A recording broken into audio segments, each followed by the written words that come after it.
Alright, so this isn't really one I was planning on, but I was going to do one other video that didn't really work out the way that I wanted to. So this one's just kind of really last minute. But I figure since we're talking about other, trilogies and franchises, and we just talked about the new one, it's pretty appropriate, I guess.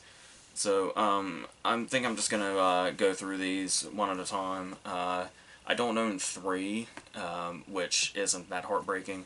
But I do have the original, and I have Farewell to the Flesh on video, this very old, battered video, which, once again, kind of feels appropriate. But let's go ahead and start with the original from 1992 that Bernard Rose did. And obviously the whole Candyman thing comes from this Clive Barker story, The Forbidden. But there's also a weird amount of reality in a movie that is so outlandish as far as concept. Like, I want to say the whole Ruthie Jean thing was based on, like, an actual murder. But before anything even starts at all, the very first thing we hear when the movie starts is that iconic Philip Glass score. Like, if you want to talk, like, really memorable scores, I would say, like, of all the horror themes that there are, and there are obviously many, if there's like a very small group that are just like completely super memorable to the point that they work their way into your mind and then just kind of never leave, and they just kind of like haunt your mind with this sort of score in itself, this will be one of those. And on top of this opening shot, where we're looking down at everything, and everything just feels immediately almost like, not quite nightmarish, but like that's the road we're headed down. Like, we're heading down the road to a nightmare. And I love the way that was kind of countered in the new one, when it was, the opening credit sequence was looking up in the city. But now, we're looking down almost like, some sort of, like, anti-god is looking down on us or something. As this goes. But then, when we actually get to the opening, where we just immediately start and we're being told the whole Candyman story, not his backstory, but the myth with the mirror and everything, where it's basically this campfire story. It's exactly this campfire story. They even say that in Xander Berkeley's class in, like, the next scene. But I love the opening line where, right before the girl tells the story, she says, this is the scariest story I've ever heard, and it's totally true.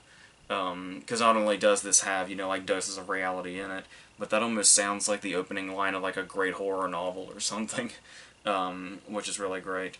And what's also great about this is there's so many ideas, and like, the movie might seem simple, but there's so many great ideas in it, and I love this idea of bringing in that reality of, for a long time, people just think it's a human person that's committing these murders, and just doing it in the, like, form of the myth. Which would be an easy way to get away with it, depending on how many people actually believe the myth, which we know, as an audience, to be true. But, talking about that, horror and reality thing, and talking about, there was also, like, a real murder involved, it is interesting that of all the things that happen in this movie, and all the stuff about the myth itself, and how, like, this is carried over to the point that even people who have never seen this movie know about the myth of, saying Candyman in the mirror, and how people, like, avoid mirrors at all costs, something like that, or after they've seen the movie or heard the story. But before we even bring in the sort of mythological angle and the supernatural angle, just that idea when Virginia Madsen is showing Cass Owens the apartment and the mirror, and how when she takes it off entirely, you can just get into the other apartment. And it's like, just that by itself, like, nothing even scary happens there. But just the looking into the other apartment and seeing how it's, like, dark and vacant, there's just something so creepy about that whole thing. And so that basically feels like it's set up apart from, the opening scene we get with, I'm pretty sure that's Ted Raimi as the boyfriend in the opening scene. So that's like our horror setup and our supernatural setup that will ultimately become what it is. But just these opening bits where it has nothing to do with the supernatural are equally creepy, which is really impressive. But then we go into the whole thing about what Candyman's backstory is through Michael Colgan's character and these stories that he's telling. The story that we will be tired of hearing by the time we get to the third movie, but that's how franchises work. But, yeah, so I don't want to piss anybody off or anything, but maybe I don't care either, but I found it hilarious when the new one came out and they were talking about it being, relevant, socially and politically and stuff like that. And people were saying, oh, why are movies today so, political and have to be commentary and stuff like that. It's like those people really, really weren't paying attention to this one, I don't think. Because there's a lot of brilliant stuff underlying this. Mainly that whole idea of, Cabrini Green being this whole sort of really rundown place that ultimately was that was like these housing projects and then turned into these really, nice apartments, and how that's basically sort of, covering up people and kind of pushing, black people specifically out. But not only that, but the whole idea of just like American history and like covering up history and the whole slavery stuff, because they mention it, like they really go into it in the second one, but they do mention in this one, in the backstory, that Robitaille was a slave, and so you've already got the groundwork there, and it's like the whole thing of covering it up, and the whole Candyman concept of the whole thing of, obviously another thing that's kind of grown in like the post sort of George Floyd and Breonna Taylor stuff is the whole saying their name to make sure they don't go away. And that's literally the whole concept of Candyman, is in order to keep him alive, you have to say his name multiple times. It's, I mean, it's pretty blatant. I don't know how people could possibly forget that. But like we were saying, how the way this movie bleeds reality into its horror is there's so many different ways of doing that this pulls off. But at the same time, it is also a horror movie in the 90s, so it is going to kind of have that slasher feel, and we're going to have like jump scares and stuff like that. They're not as lame as they get in the second and third, but we've got a lot of them, like Xander Berkeley jumping into the bed, and every single time that dog appears, that dog is like a jump scare machine, and that gets pretty tiresome. But I pretty much forgive all of the lame jump scares in this one for the one that really works. I described it when I talked about the new movie, but I will again since we're here. The fact that they set up the expectation of the mirror scare, which everybody knows. You look in the mirror and there's nobody there but you, and then you open the medicine cabinet, and then when you close that medicine cabinet, somebody is going to be there. So the way they play with this is the medicine cabinet stays open, and Helen's just kind of there for a while doing her thing and taking everything in, and then we're anticipating the moment where she closes the medicine cabinet, but that moment never comes. Before she even has time to close the medicine cabinet, he just breaks through the medicine cabinet. And it's one of my favorite jump scares maybe ever. It's so incredibly well executed. Maybe not like Exorcist 3 well executed, but I feel like it's up there, because they just really completely destroyed that trope in this really great way, and I love it.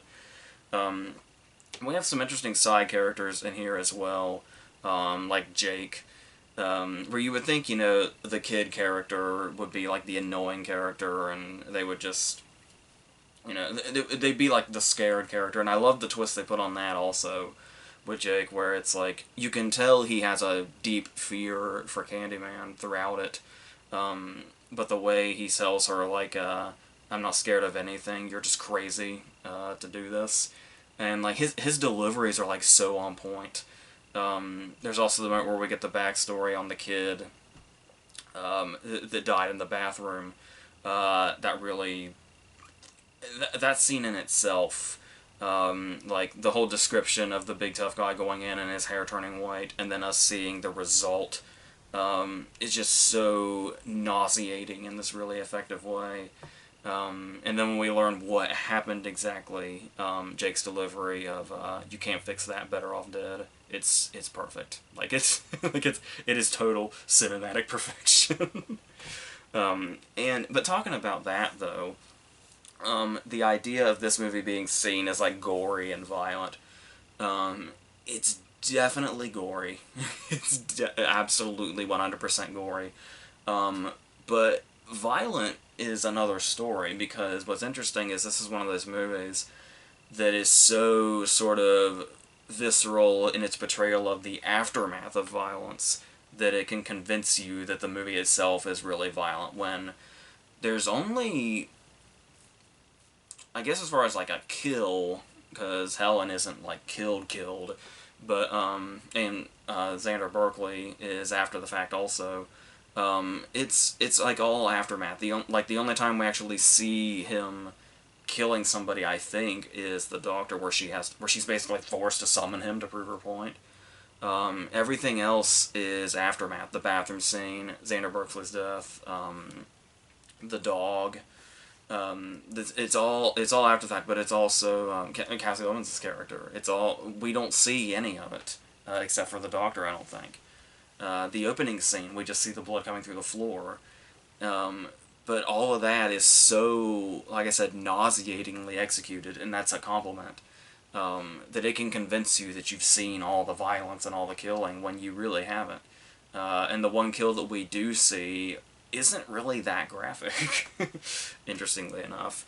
So the way they handled that, and that sort of, that's something that would kind of carry over a few years later when Seven would come out.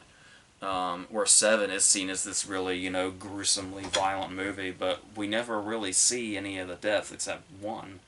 And it's all aftermath, and aftermath can just give you the same experience as if you were watching people get hacked up all day, if it's well executed enough. And this certainly is. And that whole disorienting feeling of when Helen wakes up, and there's just the blood everywhere, and then it's like, that takes you to that place that you don't want to be, but at the same time, that's the thrill of the horror movie, is going to those places. And like I said, without even seeing something that's technically violent, like physically, it is really wild. But we are talking about Candyman, so there is somebody I have to talk about. I am going to talk about Virginia Madsen in a minute. I've kind of skipped over our lead here, but before we do, obviously we got to talk about Tony Todd. And if there's one problem that every single movie Tony Todd has ever been in has, it's that they didn't have enough Tony Todd in them. Like, there's, like, as far as, like, to my understanding, this was going to be Eddie Murphy, but they couldn't afford him. And that thought crosses my mind occasionally, where it's like, what would that have been like? And it probably would have been interesting, but sometimes things are like just meant to be exactly the way they are. Tony Todd said something about hoping to find his Phantom of the Opera. Like, he'd always wanted his sort of Phantom of the Opera role. And I'd say he knocked it out of the park in finding it. He didn't just knock it out of the park. He, like, hit it, and it landed in another park, like, 3 towns over. Because when I say, like, every movie he's ever been in doesn't have enough of him, this is an actor that has, a lot of these small parts in these supporting roles. Even when he's the title character, the part is quite small, compared to, like, other, horror movie villains. But he is such a magnetic actor with the voice and the stature, and it's, like, every single time he's on screen, I just can't pull myself away from it. I think most people are like that.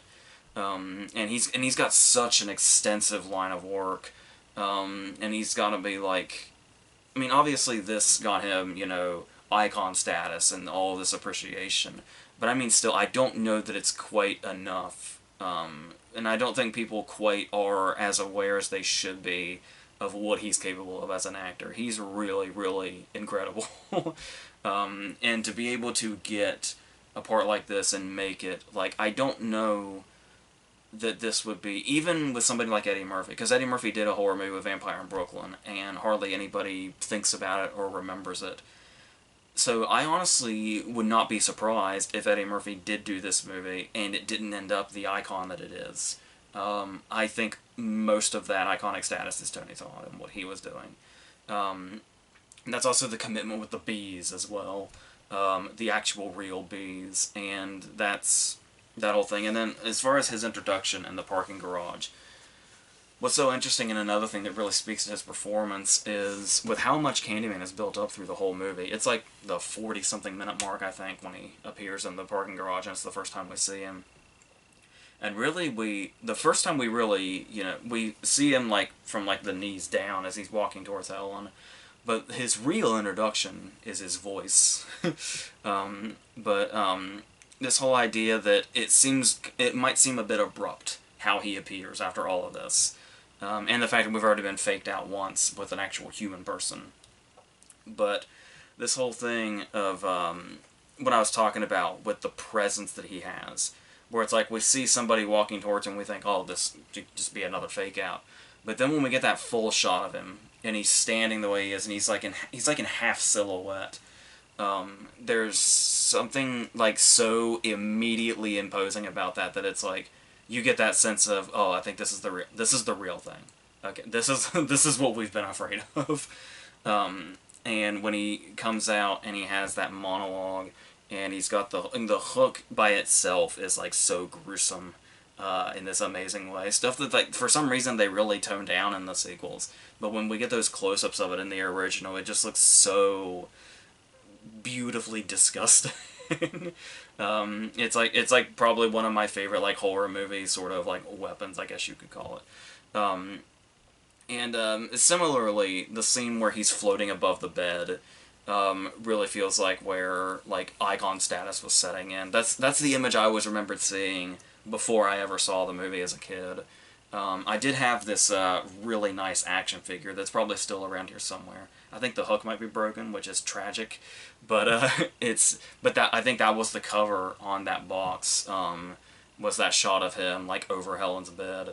And and that whole idea of also just him almost being like this nightmarish specter of sorts really comes into play there. And this is just a really great character, and I do think it works that we see him sparingly, even though I'm always craving more Tony Todd. But I think that is doing it a service to, like, when he does come in, that's just all the more powerful when we actually see him in this one. And then we get to that moment where, of course, like I was saying, where Helen is basically forced into summoning him, because nobody sort of believes her. But that's the thing about what Virginia Madsen is bringing here that I find very interesting, is the way Helen progresses throughout the movie. And you can get that sense of how, like it might seem weird if you're, like, just starting the first movie, and Helen seems like a relatively normal person. The fact that by the time we get to the new one, even by the time we get to the second one, Helen is mythology at this point.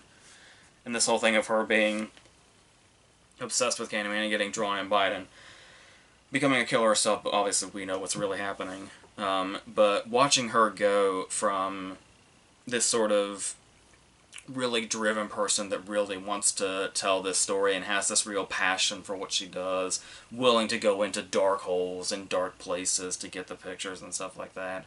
The moment when they're in the car and she has to, like, basically yell at Cassie Lemons, like, why are you trying to stop me from doing this? This is my big thing. Like, this is, like, everything I've worked on has come to this, and I need this. And yeah, that's the thing, is the mythology ends up becoming that people get obsessed with Candyman and then ultimately turn down that direction. And to kind of watch her determination almost turn into that obsession. She even gets her Blade Runner moment, where she's just enhancing the projector over and over again. And you really get that sense. But then by the time the murders really start happening and she gets, like, committed and everything, there's this desperation and hopelessness that's just really coming out in this really big way.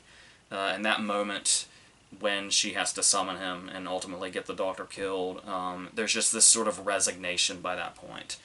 And you can just sense the exhaustion this whole thing brings on a person, and how this has probably happened multiple times in the past and caused other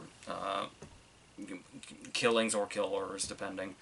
And all this is leading to the very sort of chilling climax. Even when we're not quite at the climax, but there's just been something so surreal to me about that scene when she finally goes to his, I guess you call it his lair or whatever, and he's just like laying there sleeping, and she has to sneak up on him, which is weird. But then we have like this chilling climax where they end up in the bonfire, and Jake mistakes her for him because she's rooting around the bonfire with the hook, hoping to save the life of Anthony, the baby, who obviously is going to be our lead character in the new one, or was our lead character in the new one.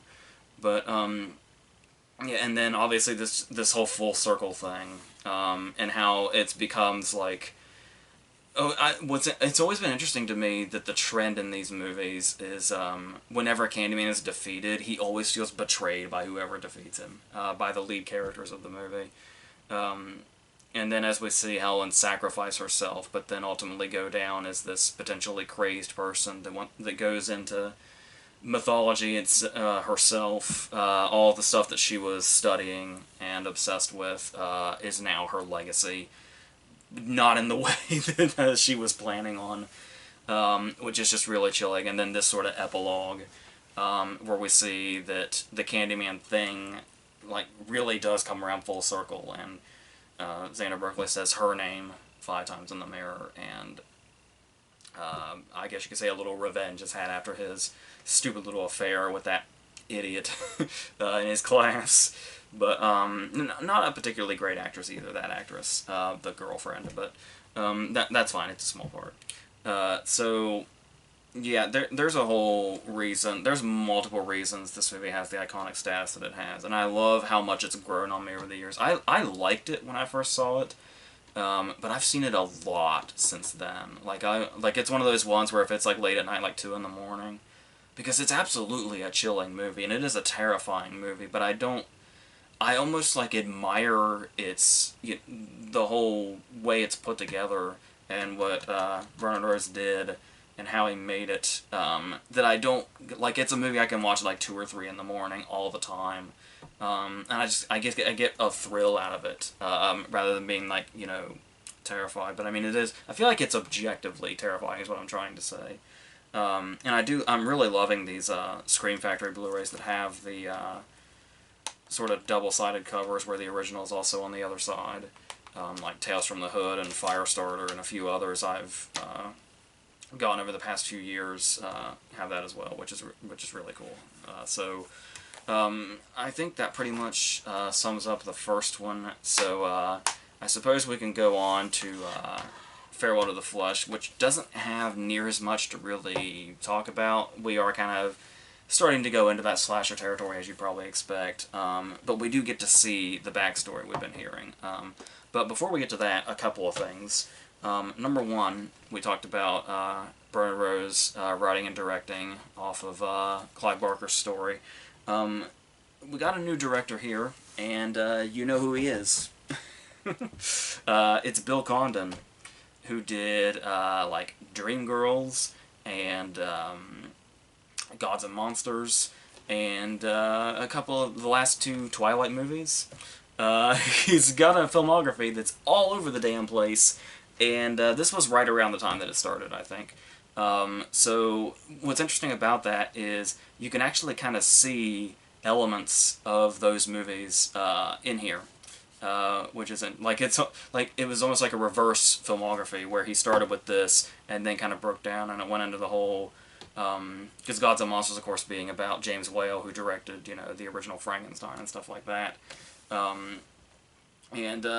I mean, technically,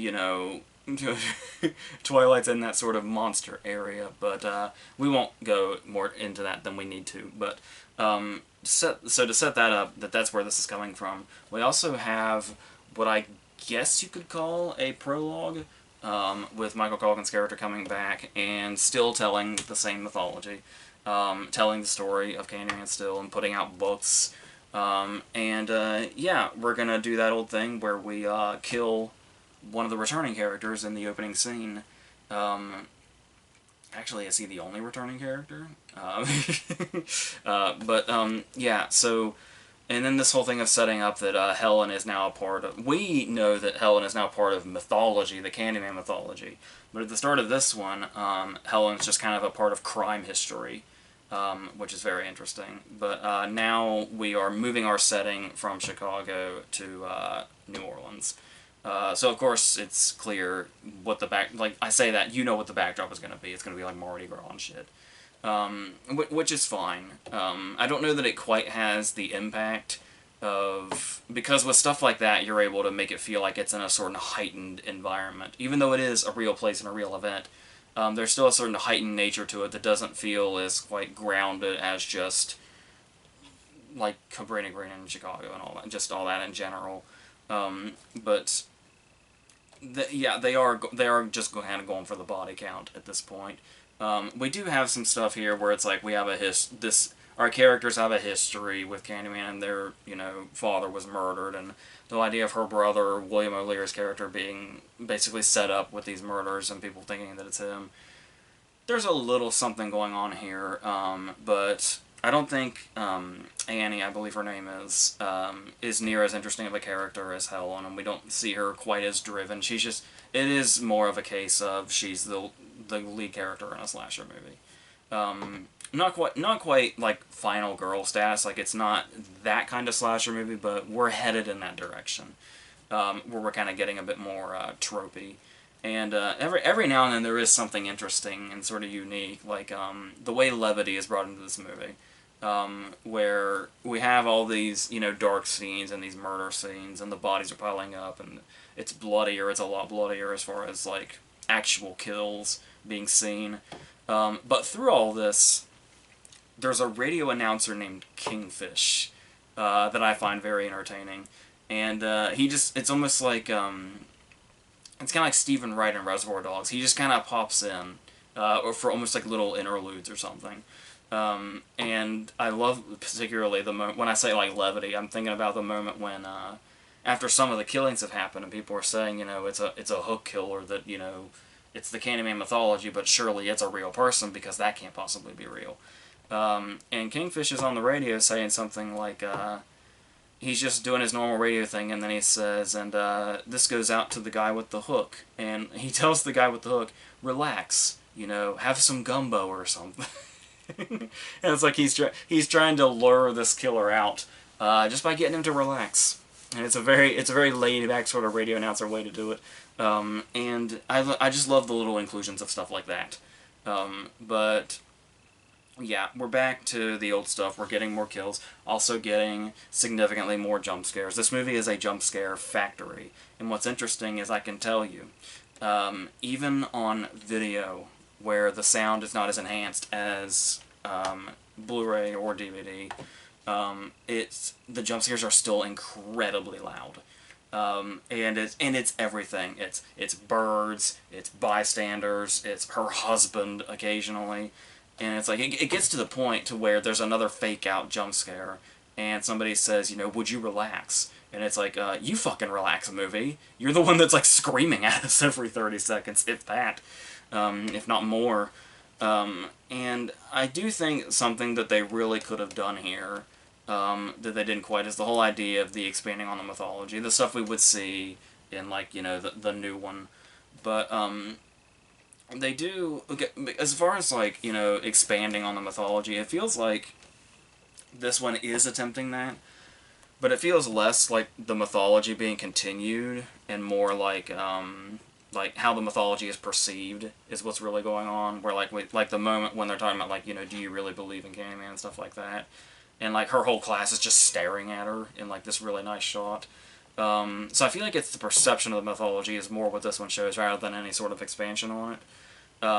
And a lot of the history we do get is just stuff that we know, though it is really heavy to like actually, like, we were told Candyman's backstory before, but to actually like see it now there is a certain heaviness to that, and getting to see Tony Todd actually play it, there's definitely something heavy there. And we're going a little bit more into stuff like as far as, you know, the sort of reality undertones that it has, and how the big line in the first movie is "Be my victim," and how he does say "Be my victim" in this one, I think, but it eventually turns into "Be my witness," which feels pretty heavy contextually. But there's also obviously some more effects. We're still doing the bees thing, and there's like particularly that really wicked effect when she scratches his cheek and the bees start to come out of it. Like I said, while they are raising the body count a lot, like in a way that, you know, it doesn't quite have, it's not going to have the impact that all the implied stuff in the original does. And like I said, just seeing the aftermath doing all the work itself, it isn't going to quite have that effect. It's going to start to feel like a slasher movie after a while, but like every now and then there's a pretty wild effect that's really well done, so there is that. Once again, not near enough Tony Todd. In this case, I feel a little more, like you can say that, like I was saying, it kind of benefited the first movie that when he popped up, it was a really big deal because he was more built up than us actually seeing him.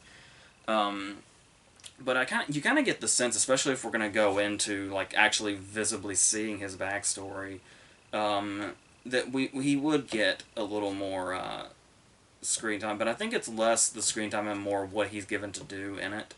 And he is still just as imposing as ever. And it's like this character just comes so natural to him because it was just so, like I said, it was just so fateful. It was just made for him to be this part and play this part.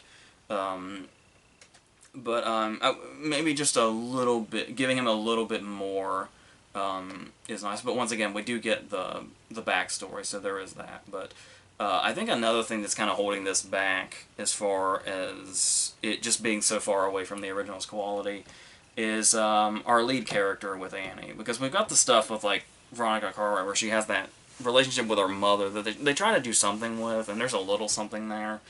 But it's really just, she just feels like, you know, a lead character in a slasher movie, and it's like, she'll see all this horrific shit, people she loves will be butchered in front of her, but she just kind of goes on, she's just almost like she's trying to get the plot moving until we get to the climax. There's not that stuff that we saw with Virginia Madsen and Helen, where it was getting to see her, like, crumble into hopelessness. And desperation and stuff like that. Like, that kind of thing is, and I know you don't want to necessarily do the same beats with a new lead character, but there was just something so real about the way Virginia Madsen played Helen and the way Helen was, you know, written and all that. But yeah, so when we do get to the climax, it's just sort of, it kind of feels like the end of a Freddy Krueger movie by that point, where there's like, oh, you just have to do this one thing and then he'll, you know, disintegrate or whatever, but we know that there's still going to be another movie, so there doesn't really feel like there's a whole lot of stakes going on. So that's basically how that feels. Like I said, there was like a certain finality to the first movie, but even if it's just, you know, he just burned up, which seems anticlimactic, but everything around that and the whole context of the scene and what was going on and the tragedy of Helen added a lot of weight to the original's climax, and this one is just another horror movie climax. Like I said, it feels right out of a Nightmare on Elm Street movie. Yeah, I don't hate this movie or anything, and I've seen it a couple of times, but it wouldn't be a go-to as far as, like when I watch the original, I'm usually good and fulfilled. I don't really feel a need to keep going like I do with some horror movie franchises, but it's not terrible or anything. That's reserved for the third one, or I believe this one was just straight to video. Day of the Dead is this one is called. The one that even Tony Todd doesn't like. I think he mentioned that in like some interview, I think.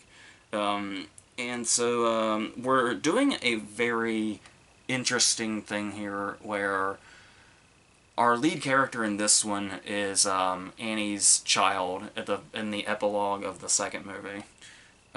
So initially, I don't know if they ever say this officially, but to my understanding, it's suggested and basically just taken that this movie is set in 2020, which they couldn't have predicted that more wrong. But as far as this goes, as far as the opening scene, it is interesting that I can't remember this actress's name. I think it's Donna something. And she was like, she might have been on Baywatch or something, and she was like a Playboy model or something. And we get this opening scene, and I don't want to, like, you know, diss this actress or anything, or say anything insulting, or something that sounds insulting. But when we see this opening scene in this all-white bathroom, and we get the sense that it's all white because, you know, blood's more visible when everything's all white. And she walks in, she's got the looks of a model, she's in her underwear doing that whole thing. You get the sense that this is an opening kill scene. He has his, you know, catchphrase, the sweets of the sweet written on the wall in blood and stuff like that. It's... And then we're assuming that she's killed. She looks like an opening kill. She looks like the kind of person, and she looks like the kind of person that's made to just be the opening kill, but it's like, we don't know who this person is. There's not much build-up. There's none of that. It's just an opening scene. It's after the opening credits we realize who she is and that she was having a dream. Right away, that just kind of feels a bit sloppy. But, yeah, so it turns out that she's Annie's daughter, and she, like I said, she looks like a first victim, but she's in the whole thing. Maybe you could say that's turning a trope on its head, but I don't think that was the intention. I think it was just like, we need a lead actress that's eye candy, and not somebody that's going to give us a Virginia Madsen level performance by any means. But, yeah, so as it goes on, obviously we're getting the backstory. By this time, like I said, we know Candyman's backstory. We know the myth, and we know what his backstory was when he was a human. But of course, we're gonna get both of those over and over and over again ad nauseum, and we know at this point. It's like hearing the Jason myth at the end of at the beginning of every single Friday the 13th movie, and it's like that's what most of those movies' runtime ended up being. It was just filler as they told us the backstory we already know. And that. Like I said, that's just a horror trope again. So that's whatever. But one of the things I really liked about the new one that came out this year was that whole idea of setting it in the art world, especially with that whole connotation that Dana Robitaille was an artist, and that's what kind of got him into the whole mess when he was murdered. But they don't really do anything with that here. They do the idea that we see later in the new movie where they set up exhibits based on Candyman and stuff like that, and they're little, like, it eventually turns into performance art a little bit.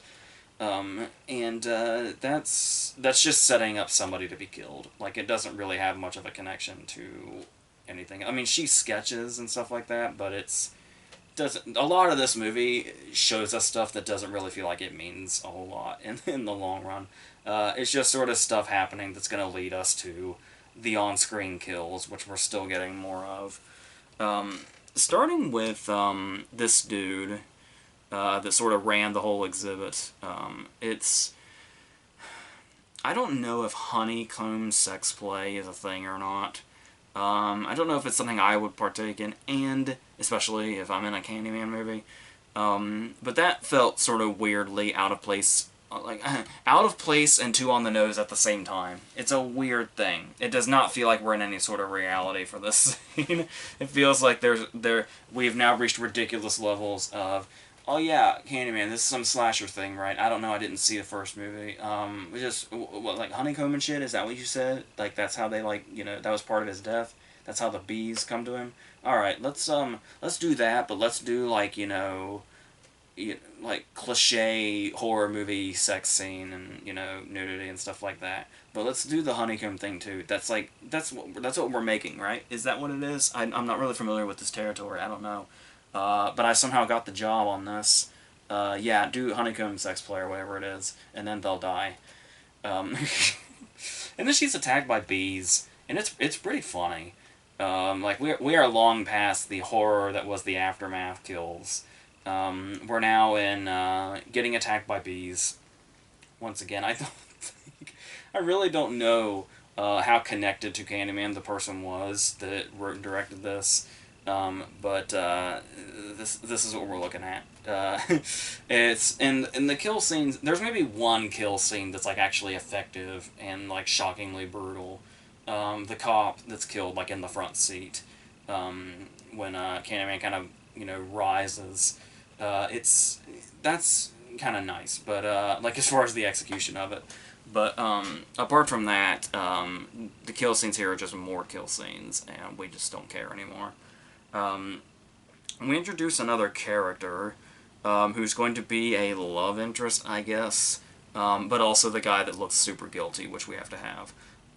And speaking of guys getting caught up in the slasher sort of thing that look guilty, the guy is played by Rod from the original Nightmare on Elm Street. And I don't really know what he's doing here. It appears to be an impression of 80s Matt Dillon. I can't remember, like, I don't remember him sounding like that in Nightmare on Elm Street, but I couldn't get it out of my head when I was revisiting this, which I don't know why I did that, but I saw this the first time a while ago, but I probably could have just done it blind, because there's not much here, but, like, the way they introduce this character, where he looks guilty, but they just met, but then he's like, hey, come and meet my grandma, and then sex scene. And his grandma does play a part in this, but it all feels very contrived. Just everything involving this character feels really contrived. Up to and including him basically being the damsel in distress role by the end, which I guess is where he's more appropriate, because that's all the interest he really brought to this. We're going to get more fake-outs. They get dumber as they go. There's the whole fake-out with her friend screaming, and it turns out she's just happy, even though we have that full cut, like when she first runs in, and we get a cut of the friend quickly, and she's clearly in some sort of agony, screaming. But then when we cut back to her, it's like, oh no, I'm happy, I got a part in a horror movie. It's fucking dumb. And they are trying to do some stuff here with, like we were talking about how Annie's connection to Veronica Cartwright, her mother, in the second movie. And I think they're kind of trying to do something like that, like the whole connection to a mother thing with this, of her having flashes of Annie having been murdered sometime between movies. And those are images that haunt her, but nothing really comes, like there's no impact there, like there should be.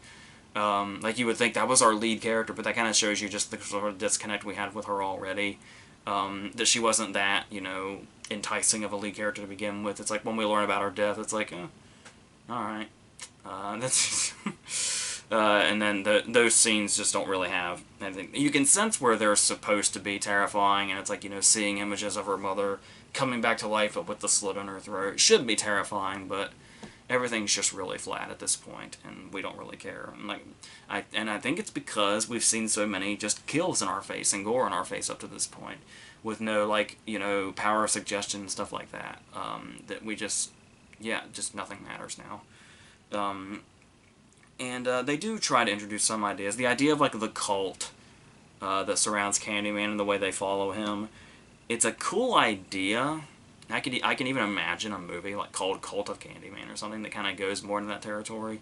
But the execution is so lame, and it's also brief, that it's another thing where it's like, it just doesn't really matter in the long run. It just kind of ends up being filler, despite being a decent idea. Yeah. But eventually that gets us to our climax, and as usual, he lures someone in, and then they find a way to kill him, and he acts all betrayed, and it's all this stuff that really worked and was really unique before. He's just the same old shit now.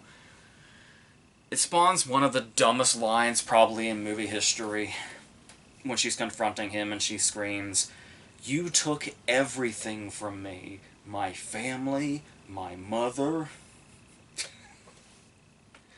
I honestly stand by that. Might be one of the dumbest lines in movie history, and that's saying something. But, yeah, and then we just get the whole shit, and then she saves him and all that. And then, this cop that's been looming around, where once again, topical police brutality, this cop that's way too into it, and too violent, and too just weird all around. He's, stalking her. It is kind of a funny bit when they joke about the roses, and he actually has the roses, but Apart from that, you just think Rose, and you're just like, oh man, where's the original director? Because we need it. That's all that brings to mind, really. Yeah, it's convenient that he comes in and he's like, I'm Candyman now, because they can do the whole thing where they cover it up, because that's the whole idea. That's what we were talking about before. In the first movie, about how the whole thing is covering everything up and hoping it never, like, trying to get people to believe it never happened. But it's a weird road for the cop to get to that point, for him that to be his destination. They build him up for a while like he's going to be crucial, and like I said, technically he becomes convenient, but until then, it's just kind of like it takes a long time for it to go anywhere, and it's a weird inclusion of a character. But yeah, so as I was talking about, we need more Tony Todd. He is starting to get a lot more screen time in this now, but nothing to work with. And even his dialogue, where he comes in and he has those little musings and those little monologues and stuff like that. They kind of give him this sort of nightmarish quality. They really play up the line in this one of the what's blood for but for shedding and stuff like that. And they just really wear it down. And when everything they've got him saying now just feels like a fan wrote like what they thought would be Candyman-esque dialogue. But it's like, when Tony Todd's struggling, you can see why he's kind of singled this movie out as it's certainly not his favorite of the trilogy. So I think probably most fans will say that about it as well. You have some people that might creep in and say like yeah 3 was fun or something like that, but I feel like we've strayed so far away from what was so good about what was set up here. And it's honestly just kind of a disaster. I guess it's the kind of quality you'd expect from straight to video, but I mean, shit. So, yeah, I think that's pretty much our discussion on the Candyman trilogy. But like I said, I'll watch the first one all day, every day, and Trail of the Flesh I might just pull out occasionally if I've just watched the first one, and it's like, to kind of see it sort of, evolve into this sort of regular slasher kind of thing, but with exploring some of that back stuff is fun, but, not necessarily fun, but, to see everything laid out, and kind of feel like we're seeing the full story for ourselves. But like I said, it's that real power of suggestion, and the idea of that campfire story quality that makes the first one so special, and it's like they just kind of poked and prodded that until it was breaking apart into stuff that just wasn't what it should be by the time we get to this third one. So, I guess that's all I can really say here. So, we're going to continue with all the stuff we've been doing. All the stuff you expect. The Versus stuff, the new releases, all that stuff. And we'll continue this for October until we get to November, and then we will just go from there. So, whatever the next thing's going to be, I think that's it.